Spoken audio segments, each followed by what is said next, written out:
Friends welcome to another new video. আপনাদের আবার একটি নতুন ভিডিওতে স্বাগত জানাই। 2022 সালে প্রাইমারি টেটের পর এবার 2023 সালে প্রাইমারি টেট যে প্রক্রিয়া বা ফর্ম ফিলআপের প্রক্রিয়া অলরেডি আজকে থেকে কিন্তু শুরু হতে চলেছে এবং আমি আপনাদের এই ভিডিওতে প্রাইমারি টেটের স্টেপ বাই স্টেপ ফর্ম ফিলআপের প্রসেস দেখাতে চলেছি। তার আগে কতগুলো বিষয় আপনাদের বলে রাখি।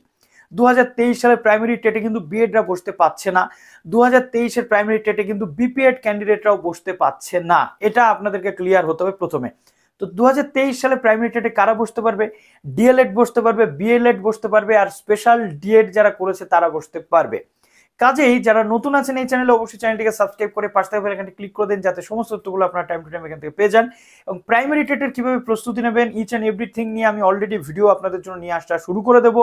এবং তার সাথে সাথে প্রাইমারি টেটের জন্য কি কি বই পড়লে ভালো হয় ডেসক্রিপশনে লিঙ্ক পেয়ে যাবেন, সেখান থেকে আপনারা পারচেস করতে পারেন।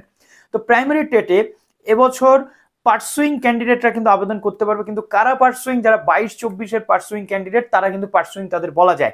23-25 এর ক্যান্ডিডেটরা কিন্তু পার্সুইং ক্যান্ডিডেট নয়, কেননা 23-25 এখনো ভর্তি প্রক্রিয়া শুরুই হয়নি, শুধুমাত্র ফর্ম ফিল আপ হচ্ছে। এবং প্রাইমারি বোর্ডের পক্ষ থেকে যে নোটিফিকেশনটা গতকাল দেওয়া ছিল সেখানে পরিষ্কার করে উল্লেখ করা হয়েছে যে 13 তারিখ পর্যন্ত এলিজিবিলিটি ক্রাইটেরিয়া যারা ম্যাচ করাতে পারবে তারাই একমাত্র টেট দিতে পারবে। অর্থাৎ 13 তারিখ পর্যন্ত 23-25 এর ক্যান্ডিডেটরা কিন্তু এলিজিবল নয়, কেননা তাদের অ্যাডমিশনটাই এখনো হয়নি। তাদের যেটা হয়েছে সেটা অফলাইন অ্যাডমিশন, সেটা কোনো অ্যাডমিশন নয়। প্রাইমারি বোর্ডের যে ওয়েবসাইট রয়েছে সেখান থেকে ফর্ম ফিল আপ করার পরবর্তীতে যখন মেরিট লিস্টে নাম আসবে তারপর তারা ভর্তি হবে, অ্যাডমিশন কমপ্লিট হয়ে যাবে, অনলাইন অ্যাডমিশন, তখনই তারা ভর্তি হয়েছে বলে গণ্য হবে এবং তখন থেকে তারা পার্সুইং বলে গণ্য হবে। তো প্রাইমারি বোর্ডের পক্ষ থেকে যদি কোনো অ্যামেন্ডমেন্ট আসে 23-25 এর ক্যান্ডিডেটরা বসতে পারবে, তখনই বসতে পারবে, কিন্তু তার আগে কোনো রকম ভাবে বসতে পারবে না। এখন 21-23 এবং 22-24 এর ক্যান্ডিডেটরা কিন্তু পার্সুইং হিসেবে এখানে এলিজিবল। এবং তার সাথে সাথে আজকের ফর্ম ফিল আপের স্টেপ বাই স্টেপ প্রসেসটা আপনাদের দেখিয়ে দিচ্ছি। চলুন অন স্ক্রিন আপনাদের কিভাবে ফর্ম ফিল আপ করতে হবে ইচ অ্যান্ড এভরিথিং আমি দেখিয়ে দিই। খুব সহজে নিজের মোবাইল থেকে আপনারা করতে পারবেন। আপাতত উপস্থিত হলাম আমরা সেই মুহূর্তে, সেই সন্ধিক্ষণে 2023 সালের টেট ফর্ম ফিল আপ কিন্তু শুরু হয়ে গেছে। 2023 সালে যারা টেট পরীক্ষা দিতে চলেছে d.el.ed ক্যান্ডিডেট এবং b.ed ক্যান্ডিডেটরা বা d.ed ক্যান্ডিডেটরা পরীক্ষা দিতে পারবে, b.ed ক্যান্ডিডেটরা কিন্তু পরীক্ষা দিতে পারবে না। Step by step form fill up process দেখো। এছাড়াও গতকালকে যে ডিটেল ভিডিও আমরা অলরেডি করে দিয়েছি সেই ভিডিওটা তোমরা দেখতে থাকো, যেখানে যোগ্যতা থেকে শুরু করে ইচ অ্যান্ড এভরি পয়েন্ট আমি বলে দিয়েছিলাম, তো সেই ভিডিওটা তোমরা দেখো। আজকে আমি টেটের কি করে ফর্ম ফিল আপ করতে হবে, কি কি ডকুমেন্টস লাগবে ইচ অ্যান্ড এভরিথিং এখানে আজকে তোমাদের দেখাতে চলে এলাম। প্রথমত টিচার এলিজিবিলিটি টেস্ট 2023, জাস্ট এইখানে তোমাদের করতে হচ্ছে ক্লিক। অ্যাজ ইট ইজ 2022 সালে যেমন ছিল এখানেও কিন্তু সেম রয়েছে। প্রথমত এখানে গাইডলাইন রয়েছে অনলাইন রেজিস্ট্রেশনের, তারপরে অ্যাপ্লিকেশন টিচার এলিজিবিলিটি টেস্টের, তারপরে প্রিন্ট ডাউনলোড ফর্ম রয়েছে। এছাড়াও পরবর্তীতে যে তোমাদের পেমেন্ট সমস্ত কিছু কিন্তু পরপর করতে হবে। তো ডাউনলোড কল লেটার এগুলো পরবর্তীতে আসবে এবং চেক রেজাল্ট। যদি কোনো প্রবলেম হয় এই ফোন নাম্বারে কিন্তু তোমরা ফোন করে নিতে পারবে। তো দেখো just application for teacher eligibility test আমরা ক্লিক করলাম। এখানে আমাদের দিতে হবে একটা ইমেল অ্যাড্রেস এবং একটা মোবাইল নাম্বার, এটা কিন্তু আমাদের সারা জীবন কাছে রাখতে হবে। তো চলো এখানে আমি একটা আমার ইমেল অ্যাড্রেস দিয়ে দিলাম। ইচ অ্যান্ড এভরিথিং এখানে কিন্তু আমরা দেখে নেব। প্রথমত আমাদের যে ডকুমেন্টসগুলো লাগবে সেটা হচ্ছে আমাদের একটা ডকুমেন্টস যেগুলো লাগবে জেপিজি, জেপিগ, গিফ, পিএনজি অথবা 5 থেকে 100 কপির মধ্যে ডকুমেন্টসগুলো কিন্তু লাগবে। Scanned passport size colour photograph আমাদের লাগবে এবং রিটেন এক্সামিনেশনের জন্য যেটা আমাদেরকে ক্যারি করেও নিয়ে যেতে হবে। সিগনেচার স্ক্যান্ড দরকার। এছাড়াও ট্রেনিং কোয়ালিফিকেশান অর্থাৎ d.el.ed এর মার্কশিট বা b.ed এর ফাইনাল মার্কশিট, যারা কমপ্লিট করেছো তাদের ফাইনাল মার্কশিট, আর যারা অলরেডি পার্ট 1 কমপ্লিট করে নিয়েছো সেকেন্ড ইয়ারে রয়েছে তারা পার্ট 1 এর মার্কশিট দেবে, অথবা যারা অ্যাপিয়ারিং রয়েছে অর্থাৎ পার্সুইং, যেমন 2022-24 এর ক্যান্ডিডেট হয়েছে আপাতত পার্সুইং, তাদের জন্য এখানে থাকবে কিন্তু অ্যাডমিশনের যে প্রুফ, অর্থাৎ যারা অ্যাডমিশন নিয়েছো তাদের যে প্রমাণ, সেই প্রমাণটা। কিন্তু 23-25 এর ক্যান্ডিডেটরা যেহেতু এখন অ্যাডমিশন তোমরা নিতে পারোনি, এখনো তোমাদের মেরিট লিস্ট পাবলিশ হয়নি, কাজেই তোমরা কিন্তু এখানে অ্যাপ্লাই আপাতত করতে পারবে না। পরে যদি অ্যামেন্ডমেন্ট আসে আমি তোমাদের জানিয়ে দেবো। তো তারপরে এইগুলো তোমাদের থাকছে। এছাড়াও যারা অলরেডি 2022-এ টেট কোয়ালিফাই করে রয়েছে তারাও এখানে আবেদন করতে পারছো, তবে বিএডরা কিন্তু পারবে না। এছাড়াও যারা 2017-তে টেট কোয়ালিফাই রয়েছেন এখনো চাকরি পাননি তারাও কিন্তু আবেদন করতে পারছেন। তো এই জিনিসগুলো আপনাদের লাগবে প্রুফ থেকে শুরু করে। তারপরে আধার কার্ড আপনাদের দুটো পিটের স্ক্যান কপি কিন্তু লাগবে, ফ্রন্ট সাইড এবং ব্যাক সাইড। তারপরে একটা ইমেল অ্যাড্রেস এবং আপনার একটা মোবাইল নাম্বার দরকার, ভ্যালিড মোবাইল নাম্বার, এবং সমস্তটা কমপ্লিট করে আপনাদের কিন্তু এখানে আবেদন করতে হবে। তো স্টেপ বাই স্টেপ আমি দেখাচ্ছি, আপনারা সঙ্গে থাকুন। তো দেখুন আমার মোবাইল নাম্বার থেকে শুরু করে এভরিথিং আমি দিয়ে দিয়েছি। দেওয়ার পর এখানে একটা ওটিপি কিন্তু চলে এসেছে, জাস্ট আমি ওটিপিটাতে করে দিচ্ছি ক্লিক। ওটিপিটাতে ক্লিক করে দেওয়ার পর আমি করে দিলাম সাবমিট। সাবমিট করে দেওয়ার পর এখানে আমার কিছু বেসিক ডিটেল কিন্তু দিতে হবে, একদম বেসিক ডিটেল, কোনো রকম কোনো কিছু কিন্তু এখানে নেই। প্রথমত আমার এখানে ফার্স্ট নেম দিতে হচ্ছে, আমার মিডল নেম থাকলে আমি দিচ্ছি, লাস্ট নেম থাকলে আমি দিচ্ছি, তারপর বাবা বা মায়ের নাম, এখানে কিন্তু আমার যে গার্জিয়ান থাকবে সেই গার্জিয়ান নেম দিতে হবে, অর্থাৎ বাবা যদি গার্জিয়ান হয় বাবার নাম, মা যদি গার্জিয়ান হয় সেই গার্জিয়ান নাম দিতে হবে, date of birth, mobile number, email address. এখান থেকে আমার কিন্তু জেন্ডার সিলেক্ট করতে হচ্ছে, তো আমি জেন্ডার সিলেক্ট করে নিলাম। নেওয়ার পর ক্যাটেগরি, যেটা কিন্তু খুব ইম্পর্টেন্ট, প্রত্যেকবার এটা নিয়ে আপনাদের সমস্যা হয়।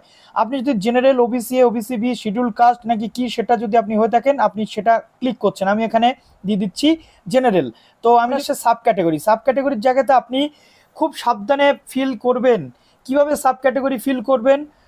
প্রথমত দেখুন, এখানে আপনি যদি ডাই ইন হার্ডনেস, অর্থাৎ কোনো দুরারোগ্য ব্যাধিতে আপনি মারা গিয়ে থাকেন, বা সেই পরিবারের আপনার যদি সার্টিফিকেট থাকে, এক্স সার্ভিসম্যান যদি আপনি হয়ে থাকেন, বা এক্সামটেড ক্যাটেগরি। এক্সামটেড ক্যাটেগরি কিন্তু যাতাই হয় না, এখানে কিন্তু একাধিক ব্যাপার থাকে।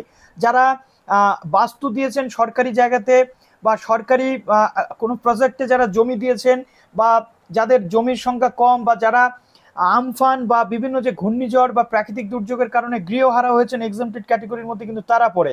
যারা প্যারা টিচার রয়েছেন তারা এই প্যারা টিচার কলামে কিন্তু করে দেবেন ক্লিক, ঠিক আছে? আর না তো যারা নর্মাল ক্যান্ডিডেট, ফ্রেশ ক্যান্ডিডেট, তারা এখান থেকে কোনো কিছু কিন্তু ফিল আপ করবেন না, ফিল আপ করার কোনো দরকার নেই যদি আপনার না থাকে। তারপর দেখুন জাস্ট এখানে আপনার আধার নাম্বার দিচ্ছেন। আধার নাম্বার দেওয়ার পর ফার্স্ট ল্যাঙ্গুয়েজ আপনার যদি বাংলা হয়ে থাকে আপনি বাংলা চুজ করবেন, হিন্দি, নেপালি, ওড়িয়া সব রকম অপশন রয়েছে, যার যেটা ফার্স্ট ল্যাঙ্গুয়েজ সেটা। আমার ফার্স্ট ল্যাঙ্গুয়েজ রয়েছে বাংলা। এবার রয়েছে ডিফারেন্টলি এবেলড, অর্থাৎ আপনি কি পিডব্লিউডি ক্যাটেগরির আন্ডারে পড়ছেন, যদি হন তাহলে ইয়েস করবেন, এর জন্য সার্টিফিকেট লাগে, আর যদি না হয় তাহলে নো করে দিচ্ছেন, আমি করে দিলাম নো। এবার আপনি এখানে আপনার দিয়ে দিচ্ছেন হাউস নাম্বার, ঠিক আছে? হাউস নাম্বার যদি না থাকে দেওয়ার দরকার নেই, এখানে লাল মার্ক নেই, যদি থাকে দিচ্ছেন।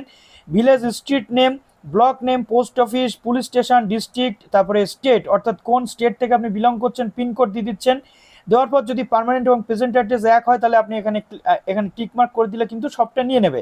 এবার আসছে সবচেয়ে গুরুত্বপূর্ণ যে পয়েন্ট, সেটা হচ্ছে যে আপনার মাধ্যমিক, অর্থাৎ মাধ্যমিকের কোন বোর্ড ছিল, কত সালে আপনি পাশ করেছেন, আপনার ফুল মার্কস কত ছিল। আমার যেমন ফুল মার্কস ছিল 800 মার্কের, আমি পরীক্ষা দিয়েছি মাধ্যমিক, আমি এখানে 800 দিয়ে দিলাম। দেওয়ার পর আমি কত মার্কস পেয়েছি সেটা দিয়ে দিচ্ছি। পার্সেন্টেজ অফ মার্কস অটোমেটিক্যালি কিন্তু ক্যালকুলেশন করে নেবে। যেহেতু এটা এইচএস লেভেল পর্যন্ত আপনি করতে পারবেন, ডিএলএড থাকলে আপনি গ্র্যাজুয়েশন দিতেও পারেন, নাও দিতে পারেন। এইচএসে আপনার বোর্ড, আপনি কত সালে পাস করেছেন, আপনার ফুল মার্কস কত, আপনি কত পেয়েছেন, এবং পার্সেন্টেজ অফ মার্কস আপনি এখানে দিয়ে দিচ্ছেন।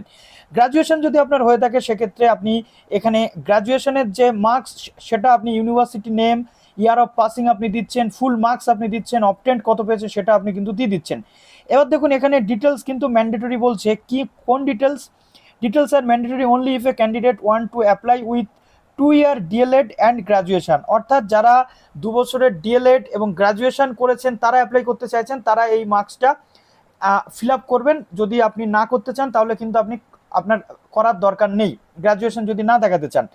এবার আসছে training qualification, name of examination. এখানে কি কি এক্সামিনেশনের জায়গা দেখাচ্ছে দেখুন, 2 year diploma in elementary education, অর্থাৎ এখানে আপনার বলছে আপনি 2 বছরের d.el.ed করে রেখেছেন, 4 বছরের এলিমেন্টারি এডুকেশন যেটা b.ed বা diploma in education, special education, ঠিক আছে? তো এখানে আপনি মোটামুটি দিয়ে দিচ্ছেন 2 ইয়ারের ডিপ্লোমা। এবার দেখুন কোন স্টেট, আপনি এখানে স্টেট দিচ্ছেন, আমি অন্ধ্রপ্রদেশ দিয়ে দিলাম।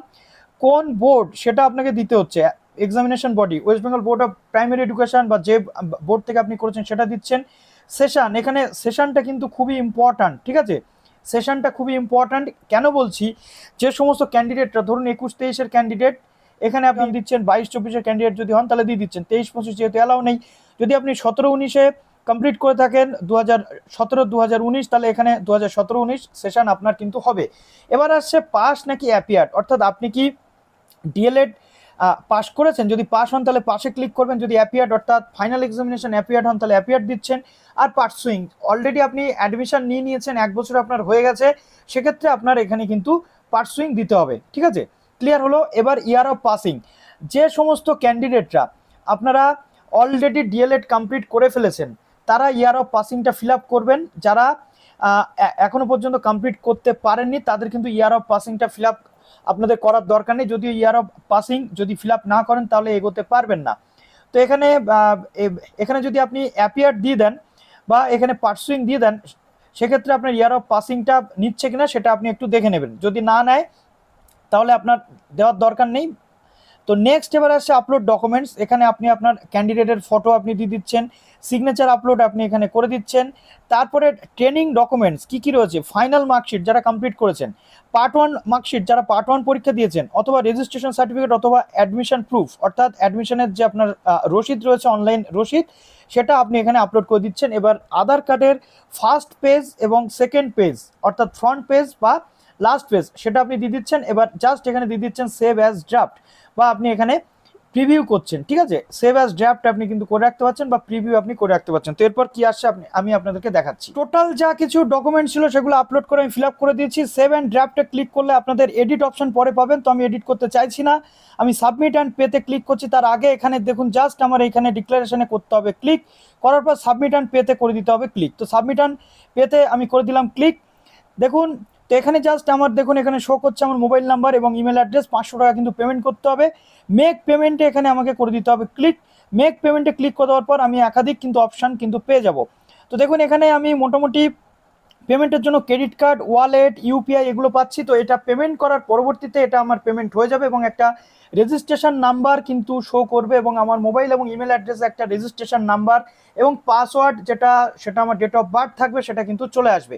তো এইভাবে পুরো প্রসেস আপনাদের করতে হবে, এবং মোটামুটি ডিটেল গতকাল আমি শেয়ার করে দিয়েছিলাম আপনাদের সাথে যে কীভাবে ফর্ম ফিল আপ করবে, সেটা আজকে আমি বলে দিলাম, কিন্তু মেন যে ডিটেল সেটা কালকের ভিডিওটা দেখলে আপনারা পেয়ে যাবেন। তো চলুন ভিডিওটা এখানে শেষ করলাম, ভালো থাকবেন সবাই, বেস্ট অফ লাক।